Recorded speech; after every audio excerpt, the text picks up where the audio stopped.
que el gobierno federal ha penetrado al estado de Michoacán para restablecer el orden y la seguridad pública ha estado permeada de un conjunto de polémicas, como los 3 videos promovidos con imagen directa del principal líder de los grupos de autodefensa, el doctor Mireles, y ha dado mucho de qué decir, pero también ha generado una serie de interpretaciones, si fue presionado o no para hacer dicho video, si realmente se alineó al plan del gobierno federal o si hubo algún acuerdo para desarmar a los grupos de autodefensa. Lo cierto es que ahorita hay tres interpretaciones sobre la participación de uno de los líderes más evidentes de los grupos de autodefensa. Esto no está lejano del impacto internacional. Hoy, el secretario de Estado de la Unión Americana, John Kerry, anunció que había una preocupación del gobierno estadounidense por la situación de Michoacán y ofreció de manera solidaria la intervención del gobierno estadounidense. Hay también sus interpretaciones al respecto. ¿Se requiere? ¿No se requiere? Hay una alarma en el caso del estado de Michoacán. Pero también nos encontramos con la otra perspectiva, una guerra abierta, una guerra campal, en donde se observan 3 vertientes: la del crimen organizado con el Estado, la de los grupos de autodefensa con el crimen organizado y la de los grupos de autodefensa con el propio Estado. Nos encontramos ante un escenario muy complejo y sin lugar a dudas, uno de los mejores hombres de confianza del gobierno federal, Alfredo Cervantes Castillo, tendrá mucho que hacer. Pero este posicionamiento social, Kenji, nos lleva a... ¿Es reconocido el trabajo de los grupos de autodefensa por la población o no son reconocidos? ¿Tú qué opinas? Mira, me gustaría iniciar con la primera pregunta que pusiste sobre la mesa, que tenía que ver si la estrategia centralista de, digamos, tomar ya las riendas de esto tenía que ver con el gobierno federal, ¿no? Yo creo que era una decisión que se tenía que tomar por 2 razones fundamentales. Una, porque no hay Estado en Michoacán, hay que decirlo con todas sus letras. No, el gobierno de Fausto Vallejo estuvo ausente durante mucho tiempo y él apenas se reincorporó, lo hemos visto incluso en imágenes, el señor parece que sigue enfermo, ¿no? La forma, la imagen de él se ve muy desgastada, entonces me parece muy complicado que él llegue en esas condiciones a resolver un problema que es de una magnitud muy importante. Ahí está el segundo elemento de por qué sí se tenía que tomar una decisión así. El gobierno federal tenía que intervenir porque, sin miedo, digamos, a exagerar el asunto, desde hace 20 años no teníamos un conflicto de estas magnitudes. Y me refiero concretamente a 1994 con el levantamiento del movimiento de los zapatistas, ¿no? Que tenía, digamos, características similares. Gente armada, digamos, en estricto sentido, paramilitares que toman las armas fuera, digamos, de los marcos de la ley y que buscan hacer justicia de alguna manera. En el caso de los zapatistas, reivindicaciones sociales. En el caso de Michoacán no me parece tan distinto el caso.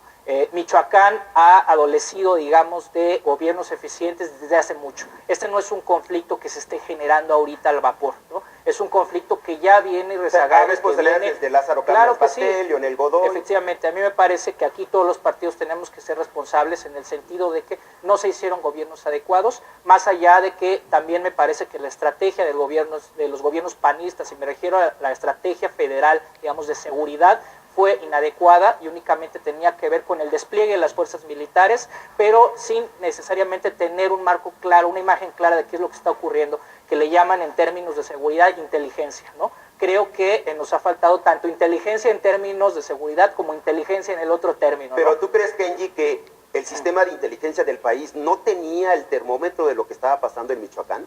Yo creo que tienen el termómetro, pero justamente el conflicto ante el que ahorita estamos tiene que ver con que hay una espesa nube de humo y no sabemos quién está de qué bando. Y me refiero también a los grupos de autodefensa.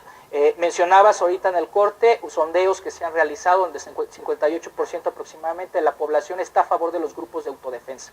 A mí me parece que los sondeos no necesariamente nos dicen qué es lo que está ocurriendo. Los sondeos son un instrumento más, pero realmente no nos dicen exactamente qué es lo que está ocurriendo, precisamente porque ese 58% de la población no es que necesariamente esté a favor de los grupos de autodefensa, está a favor de una narrativa que se ha construido a partir de la falla del Estado, ¿no? Lo que hay que decir es que los grupos de autodefensa surgen precisamente porque el gobierno, en este caso en Michoacán, no ha ofrecido condiciones mínimas para que los ciudadanos puedan vivir en paz. Esto no significa que necesariamente los grupos de autodefensa sean el Robin Hood de la película, o sea, que todos sean buenos, ¿no? Inclusive, y me refiero precisamente a la falta de inteligencia, a que no sabemos a bien quiénes son estos grupos de autodefensa. Es decir, en Tepalcatepec tenemos claramente quién es, por ejemplo, Mirel, se dedica, es un médico, ¿no?, que finalmente se arma porque hay un problema al parecer de que los templarios están llevando a las niñas entre los 12 y 16 años, se las están llevando,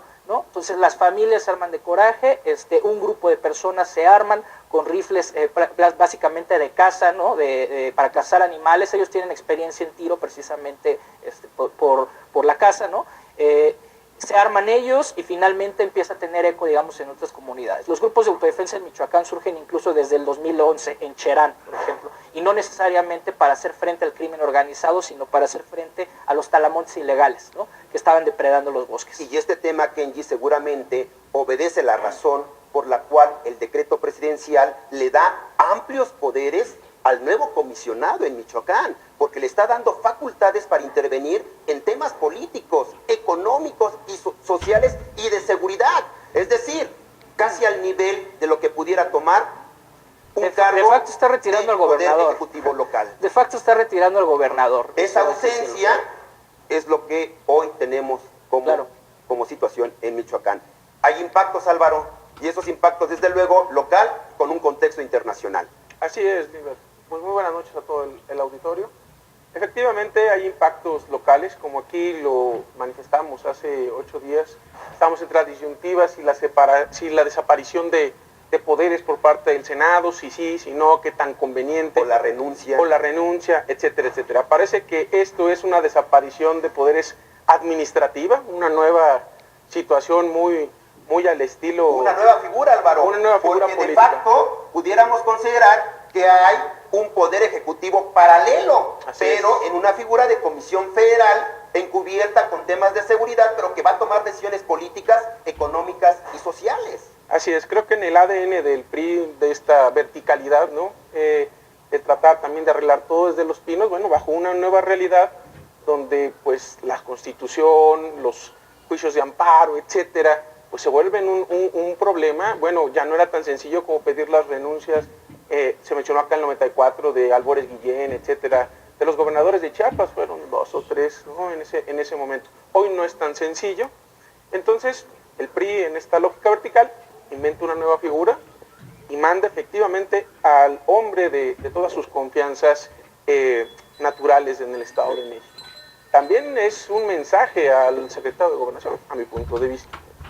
En fin, asume la responsabilidad tanto política, militar, etcétera, y ahí entonces vemos las nuevas declaraciones de Fausto, ¿no?, diciendo, no me viene a reemplazar, yo sigo siendo el gobernador. Pues sí, formalmente, materialmente, es un hecho que el presidente Enrique Peña Nieto está tomando las riendas del problema, y por un lado, qué bueno, esperemos, recemos porque les vaya bien, porque los michoacanos la están pasando realmente muy mal. Sin embargo, efectivamente, si esto ya se mete un ruido internacional, ¿no?, a través del secretario de Estado John Kerry, y bueno, recordemos, también hablamos aquí del caso colombiano de los paramilitares y entonces del Plan Colombia que se instrumenta, y recordemos que a Estados Unidos le gusta participar, entrar, desplegar tropas, etcétera, etcétera.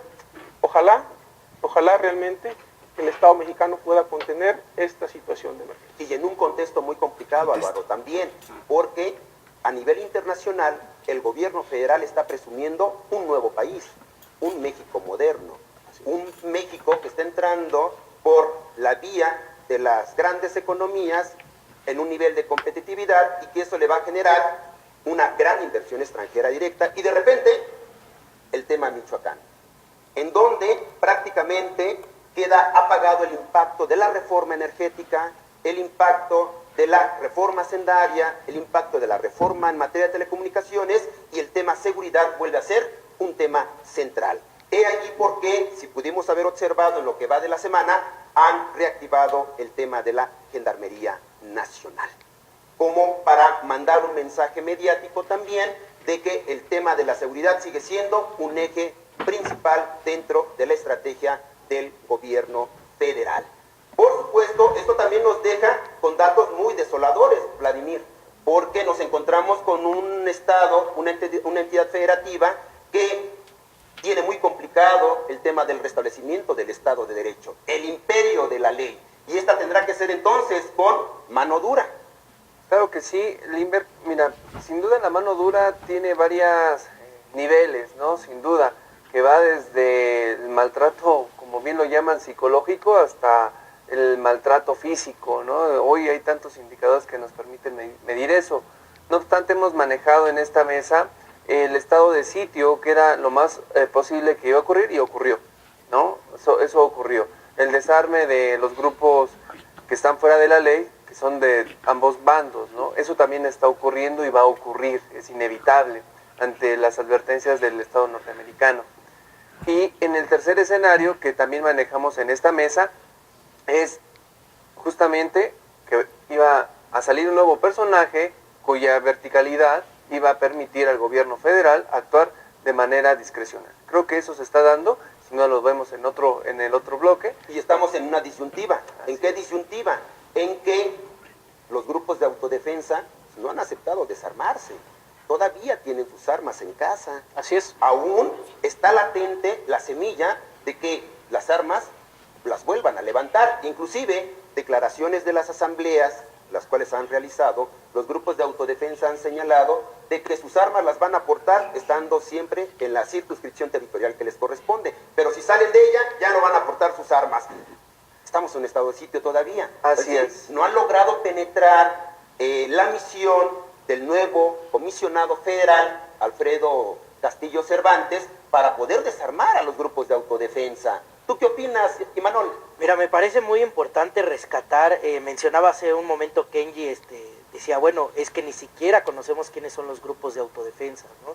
Y sí, tal vez en su mayoría no tenemos un esquema de, bueno, por qué surgieron, sabemos cuál es su lema, ¿no? Su objetivo es, así es limpiar la entidad federativa del crimen organizado. Pero también, ¿sabes qué llama la atención, Imanol? Que cuando observamos las imágenes de los grupos de autodefensa, pues no los vemos muy rústicos, la forma de cómo están armados, realmente cuentan con armas sofisticadas de uso exclusivo del ejército, y están preparados en tácticas militares. La pregunta es, ¿y de dónde salió todo eso? ¿De dónde sale todo ese contrabando de armas?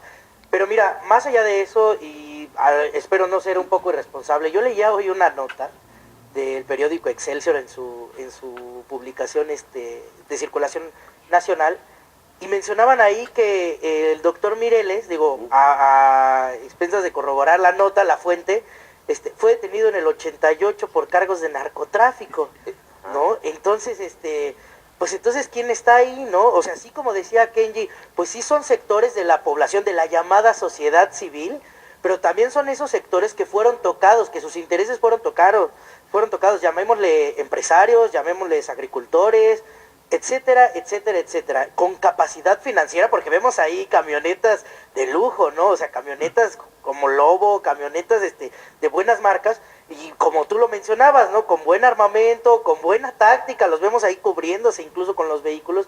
Entonces, me parece que en ese sentido van las funciones que otorga por decreto el presidente de la República a Alfredo Castillo, ¿no? Sí tocar, porque esto es una consecuencia, ¿no? O sea, en un principio toda esta parte de los grupos de autodefensa eran la consecuencia de lo que venía dándose durante mucho tiempo.